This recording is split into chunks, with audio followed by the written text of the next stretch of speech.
মতো দেখা যায়, তার নাম মিম, তার নাম মিম। সবাই কোন লাঠির মতো দেখা, তার নাম মিম, তার নাম মিম।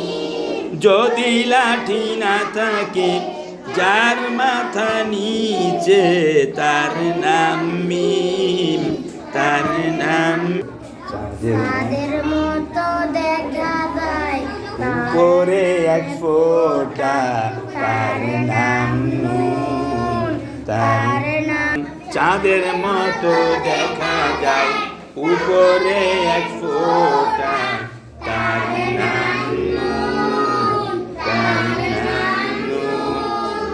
যদি চাঁদ না থাকে, একটি আলের উপরে একটি ফোঁটা থাকি।